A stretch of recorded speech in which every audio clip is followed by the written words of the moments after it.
Praise God. मैं परमेश्वर को धन्यवाद देती हूँ आज के पवित्र शाम दिन के सुंदर शाम के लिए। प्रभु ने एक और मौका हमारे जीवन में दिया कि हम प्रभु के नाम को ऊंचा उठा सकें। फिर से एक बार सभी को जान सकें। आज के हमारे मनन के लिए हम परमेश्वर के वचन से हम देखेंगे मत्ती 15 21 से 28। ये जो वचन है कनानी जाति की स्त्री का विश्वास। तो मैं विश्वास के बारे में ही मुझे आज के इस मनन में आप लोगों के साथ कुछ शेयर करना चाहती हूँ। और परमेश्वर का धन्यवाद हो, हम जब परमेश्वर में बढ़ते हैं तो परमेश्वर की उपस्थिति हमारे जीवनों में रहती है। परमेश्वर हमारे संग और साथ रहते हैं और हर एक विपरीत परिस्थिति में भी परमेश्वर अपने सामर्थ अपने लोगों की ये वो प्रकट करता है। और इन बातों को जब हम वचन से जब हम पढ़ते हैं तो मैंने जो बोला मत्ती 15 21 से लेकर 28, मैं वचनों को पढ़ूंगी नहीं। यहाँ पे हम सब इस कनानी स्त्री के विश्वास के बारे में जानते हैं। वो किस प्रकार से परमेश्वर से प्रार्थना करती है। 22 पद में वो चिल्ला कर कहती है, प्रभु दाऊद के संतान मुझ पर दया कर, और मेरी बेटी को दुष्ट आत्मा बहुत सता रही है। तो यहाँ पर उस स्त्री जो किसी परेशानी में थी और वो परमेश्वर से मदद को चाह रही थी और वो चिल्ला कर प्रभु से वो मदद को मांग रही थी। और वहाँ पे बातचीत भी परमेश्वर से उसका यहाँ पे आगे के वचनों में दिखाया जा रहा है।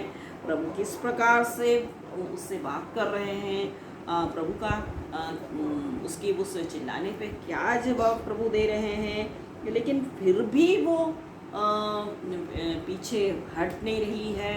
अपने विश्वास में वो बहुत ही दृढ़ है, क्योंकि उसको इस बात का पता है कि मैं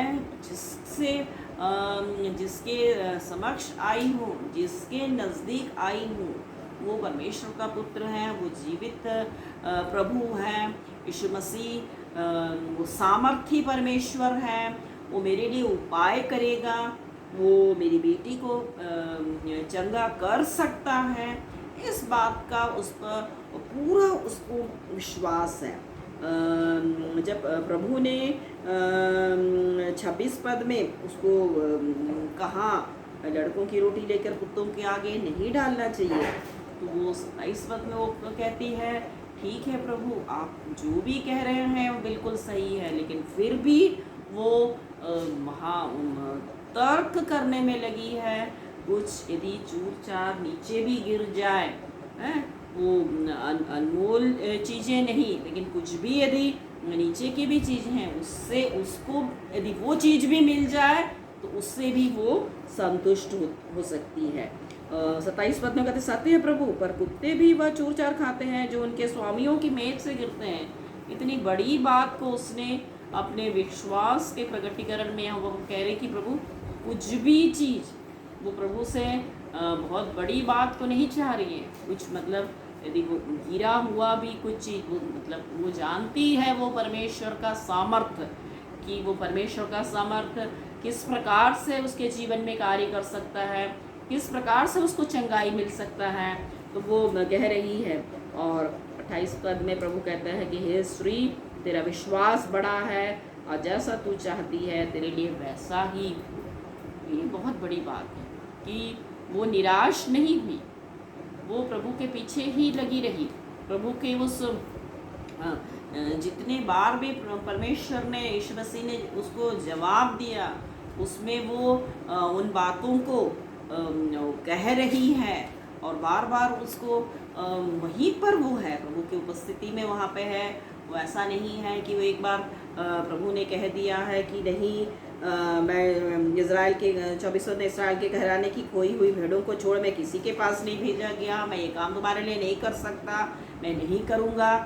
तो एक बार सुन के ऐसा नहीं है कि वो पीछे चली गई, वो वहीं रुकी हुई है। और क्योंकि उसको पूरा भरोसा है, मैं जिस परमेश्वर के पास आई हूँ वो परमेश्वर मेरे लिए उपाय करेगा। और अंत में परमेश्वर कैसा कहता है, जैसा तू चाहती है तेरे लिए वैसा ही हो।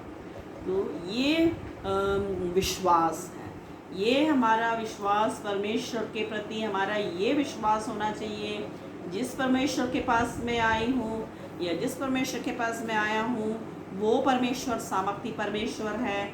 वो मेरे लिए उपाय करेगा, वो मेरे लिए मेरी प्रार्थनाओं का उत्तर सुनेगा। हम बहुत सी बातों में अपने जीवन में हम बहुत परेशानियों को हम देखते हैं, कठिनाइयों को हम देखते हैं, उसमें हम बहुत जल्दी निराश हो जाते हैं। ये होगा कि नहीं, ये कैसे होगा। परमेश्वर का वचन कहता है परमेश्वर के लिए भी कोई भी कार्य असंभव नहीं है। वो सब कुछ करने वाला सामर्थी परमेश्वर है। मत्ती रचित सुसमाचार यदि उसका 14 का 21 में भी इसी प्रकार से बताया गया है।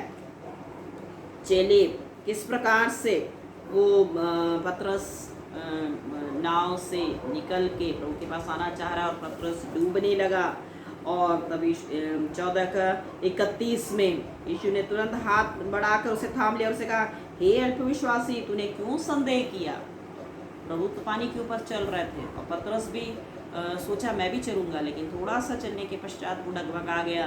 और वो जब वो प्रभु से उसकी नज़र हटी और वो लहरों के तरफ देखने लगा, वो डर गया और वो डूबने लगा। और परमेश्वर यहाँ पे कहते हैं कि हे अल्पविश्वासी, तूने क्यों संदेह किया। तो ये हमारे लिए परमेश्वर के वचन को जब हम पढ़ते हैं तो हमको प्रभु पर पूर्ण भरोसा होना है कि जो परमेश्वर पर मैं विश्वास रखती हूँ, जिस परमेश्वर के सम्मुख में आई हूँ, वो सामर्थी परमेश्वर है। हमें किसी भी रीति से उस पर संदेह नहीं करना है। संदेह करने वाले को वचन बताता है कि संदेह करने वाले को कुछ भी नहीं मिलेगा।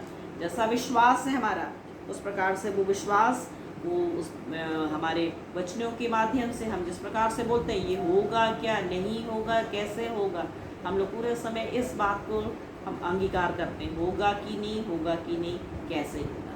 लेकिन परमेश्वर का वचन हमें सिखाता है, यदि हम मत्ती को ही हम देखेंगे, यदि 17 मैथ्यू 17 वर्स 20 उसके अंतिम भाग में लिखा हुआ है, यदि तुम इस पहाड़ को भी कहोगे यहाँ से सरक के गिर जा, तो वो भी इस जगह से सरक जाएगा, यहाँ से चला जाएगा, और कोई बात तुम्हारे लिए असंभव नहीं होगा। परमेश्वर का वचन हमें सिखा रहा है, यदि राई के बराबर भी हमारा विश्वास हो तो हर बात हमारे लिए वो बातों को जो हम परमेश्वर के समक्ष रखते हैं, जब 20वें पद में है, उसने उसे कहा, अपने विश्वास की घटी के कारण, क्योंकि मैं तुमसे सच कहता हूँ, यदि तुम्हारा विश्वास राई के दाने के बराबर भी हो तो इस पहाड़ से कहोगे यहाँ से सरक जाओ, वो पहाड़ भी वहाँ से सरक जाएगा। पहाड़ तो बहुत बड़ी समस्या है हमारे सामने।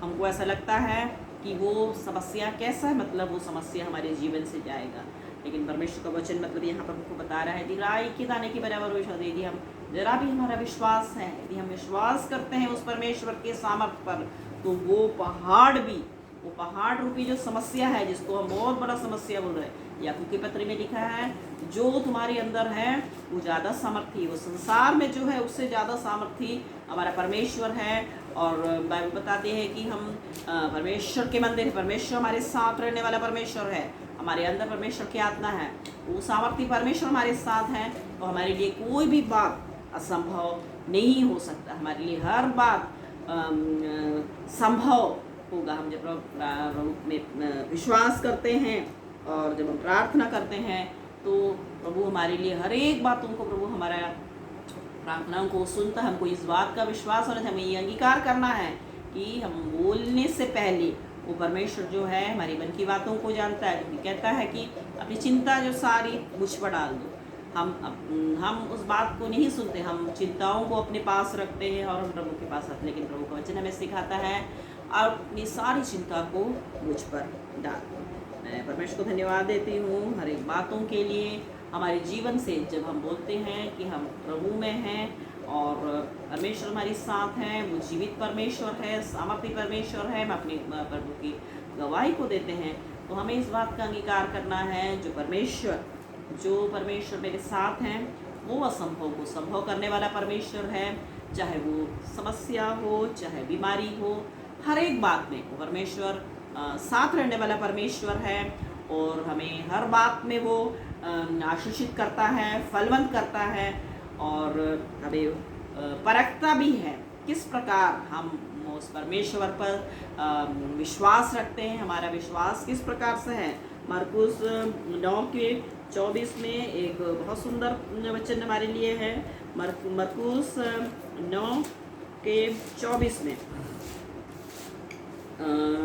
बालक के पिता ने तुरंत गिड़गिड़ा कर कहा, हे प्रभु मैं विश्वास करता हूँ, मेरे अविश्वास का उपाय कर। तो आज हमारी प्रार्थना ये होना चाहिए, मरकुस 9:24, हे प्रभु मैं विश्वास करता हूँ लेकिन मेरे अविश्वास का उपाय कर। हाँ प्रभु, मैं आपके सामर्थ्य पर विश्वास करती हूँ, आपके हर एक बातों पर, आपके हर एक प्रतिज्ञा जो प्रभु आप हमारे लिए आपकी जो प्रतिज्ञाएं हैं वो सब बातों पर प्रभु विश्वास करते हैं, लेकिन प्रभु मेरे अविश्वास का उपाय कर। इन बातों के साथ मैं इस वचन को यहीं पर समाप्त करती हूँ और परमेश्वर को धन्यवाद देती हूँ और प्रार्थना करती हूँ कि प्रभु हम सबको वो सामर्थ प्रदान करे। हमारी प्रार्थना है कि हमारे जो अविश्वास है प्रभु उसको उपाय करें। तो प्रार्थना कर ले। सामर्थ्य अनुग्रहकारी जीवित परमेश्वर पिता, हम आपके निकटता में आते हैं संध्या के समय वचनों के लिए प्रभु धन्यवाद देते प्रभु, आपके सामर्थ्य वचन के लिए प्रभु, उन वचनों को प्रभु जी अपने जीवन के लिए प्रभु हम मांग लेते हैं। प्रभु हमारे अविश्वास का प्रभु आप उपाय करिए और प्रभु हर एक बातों में प्रभु जी आपके प्रतिज्ञाओं पर पूरी तरह हम निर्भर होने वाले हो सकें। यीशु के नाम से प्रार्थना सुनिए और कबूल कीजिए। आमीन।